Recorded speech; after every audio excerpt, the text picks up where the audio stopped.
L'histoire que je vais vous raconter commence en 1971, à New York City, au Guggenheim Museum, où va ouvrir l'exposition Guggenheim International Exhibition 1971, avec Carl André, Victor Burgin, Hanne Darboven, Walter de Maria, Antonio Diaz, Jan Dibetz, Dan Flavin, Michael Heitzer, Donald Judd, On Kawara, Joseph Fosu, Sol Lewis, Richard Long, Mario Merz, Robert Morris, Bruce Nauman, Robert Reimann, Richard Serra, Jiro Takamatsu, Laurence Weiner et un Français, Daniel Buren. Buren, c'est depuis les années 60 un outil visuel très strict. Des bandes colorées de 8,7 cm qu'il utilise sur des toiles, sur les voiliers, sur de la paille, dans un appartement, dans la rue, partout.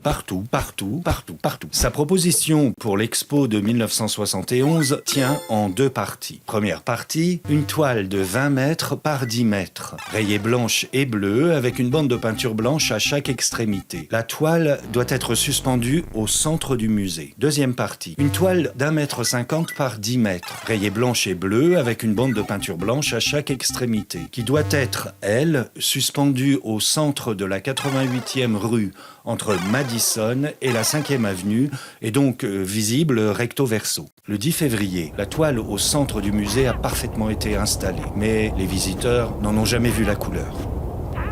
En fait, la veille de l'ouverture, plusieurs artistes, dont notamment Dan Flavin, Michael Heitzer et Donald Judd, font pression sur le musée pour la faire retirer. Le musée propose à Buren une expo personnelle en échange de la censure. Mais, avant même qu'il ait pu répondre, la toile est décrochée 2 heures avant le vernissage et sa participation prévue au catalogue est supprimée. En conséquence, Buren refusera d'accrocher la deuxième partie.